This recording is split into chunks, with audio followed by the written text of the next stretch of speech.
It was only a matter of days and we have yet another Gran Turismo 7 trailer. This one is called Racers, where Kaz is going through how the cars feel and the importance and the details that are required to create a racing car and how to enter said race. Unlike the previous trailers, I think this is more about the cars, which is both a good thing and a bad thing, but I'm not really complaining at all, I must say. But I must say, after doing a lot more digging with this trailer in comparison to the previous two, I learned and discovered a lot more cool things which you guys might be interested in, including one of the most legendary cars in the Gran Turismo franchise is making a return. Now, let's get into it.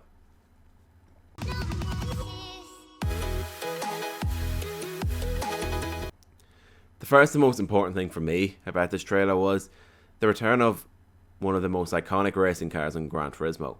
The Ford GT LM Racer Spec 2 from Gran Turismo 4 will be returning. This is really exciting because the car hasn't really made a return since maybe the 5th game or the 6th. It was one of the 5 or 6, Gran Turismo 5 or 6, but then it was demoted pretty much to like a standard car, so it had all like the same textures that it would have from Gran Turismo 4 when that game was being made back in 2004, and 9 years on it was in a PlayStation 3 game.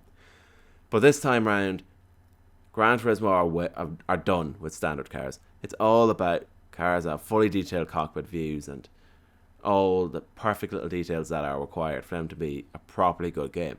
And I welcome this with open arms. Even if it means that the car list is like half the size, I don't really care. Because each car, if they all look perfect, then it's all about the quality over the quantity. So yeah, I am really excited for this 4GT racing car to return. And wink wink, it will not be the only GT appearing on this list. There are also a few other cars that were mentioned. Some of these I think have appeared already, but I'm not 100% certain on that, so correct me if I'm wrong. First one was the Supra Mark IV GT500, and it's a legendary Castro livery. It, and there was the R34 Skyline from the same era of GT500 racing. This was like the touring car series in Japan. They may have made appearances in previous races. I know the Skyline did. I wasn't sure about the Supra though. Two iconic Group C cars have appeared. One of them is the Nissan R90 CP and the Mazda 787B, as well as a few iconic road cars. Again, we see the Porsche 911 GT1 appearing once again, and we also see, if you look really closely, the McLaren F1. And there was also another car that was ahead of the Diablo GT1, and you see this big, large, like single circular taillight, which has me to believe that it could either be a Ferrari 458 or a Ferrari 488 Pista or even a GTB.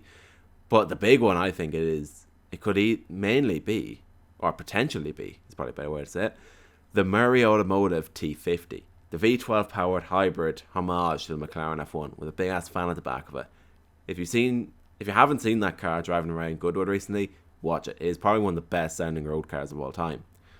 Anyway, also in another cutscene we see the 2016 Ford GT LM race car will be making an appearance in Gran Turismo 7. It's just hidden about with a few other cars. I think mainly the Group 3 cars that were in Gran Turismo Sport. And also we have the Toyota GR86 will be making its appearance in the Gran Turismo game, which is not too shocked by that. I think everyone kind of was expecting that car. I'm pretty sure it's even announced, or it's in Gran Turismo Sport or something. I haven't played GT Sport in a very long time, guys, so please bear with me on that. And other than that, I think I didn't really discover any new tracks. It's mainly around Trial Mountain, and there was a bit around the Nürburgring. And what I also noticed was maybe I was wrong about Autumn Ring. Maybe I believe it is Apricot Hill. If you look at the end of the trailer, I think with the red lining, it does look a lot more like Apricot Hill in comparison to Autumn Ring. However, I do believe Autumn Ring will possibly be in the game anyway. It's just a matter of time until it's revealed or announced. So yeah, what do you think? Did I miss anything? Why don't you let me know in the comments below, and tell me what's your most favourite thing about Gran Turismo 7 so far. Don't worry though, if they're making more of these trailers, I will be making more videos on them, and don't forget to like, comment and share, and tell your friends about my videos. They might be interested in it, and they might like it, and as a result they'll like you more.